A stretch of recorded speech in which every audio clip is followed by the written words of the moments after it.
What's the biggest lesson you learned last year going through an SEC schedule for the first time? I would say the number one thing is, taking care of my body.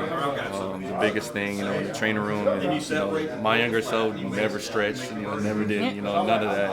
And just really take care of our body, and nutrition is, the biggest thing. And really big thing this year, drinking more water. And my trainer, athletic trainer Paulina, shout out to Paulina. She has me roll out before and after workouts every single day, so that's been a help. Taylen, would you like to see more design runs called for you this year? Whatever it takes to win, really. I mean, if I'm running, that's cool. We got some great running backs too. That's gonna run the ball. You got Mike, Braylon, Rodney.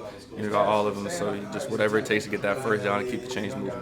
Taylen, I noticed that you posted about using VR this offseason and getting that technology. How has that helped you? I mean, we've seen it help Jaden Daniels and what it's doing for his game. Sure. How has it helped you so far? Have you had an opportunity to work with it? That's where I first got the idea of Jaden Daniels, and I actually saw him and I spoke with him about it. He's like how much it helps. So I talked to Coach Pitt about it, and I'm grateful. He listened and got the technology. So I'm definitely grateful for that, and Coach Petrino. So I mean, it's definitely it's an advantage. Just a mindset.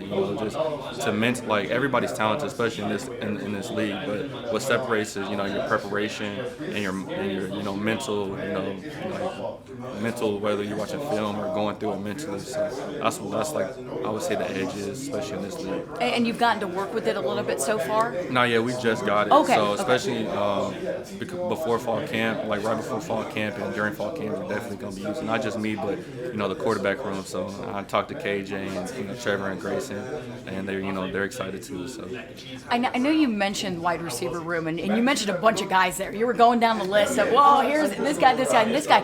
Is there someone that you think could be a dark horse this year to surprise some people in that room? Honestly, I would say, it's anybody, and that's what I love about, the receiver room. They're versatile, you can put them inside, outside, and if I got to do my job to, get the ball in their hands and they're playmakers, and that's, what I love. I'm just going to give it to them, let them do the rest, and watch the show. So. I want to, real quick, I want to ask about the offensive line. I mean, you got some new pieces this year. Carmona's moving inside. What's been the comfortability level with you and the offensive line heading into this next season? Oh, it's definitely been, really cool to, not just see it on the field, but off the field, how they, their chemistry. They always are doing something, whether it's, eating or just going over each other's house, and just how fast that bond is, And I feel like, just being an old lineman is like a fraternity, and I have deep respect for them, because in the trenches, I can't do that, so I have, really deep respect for them.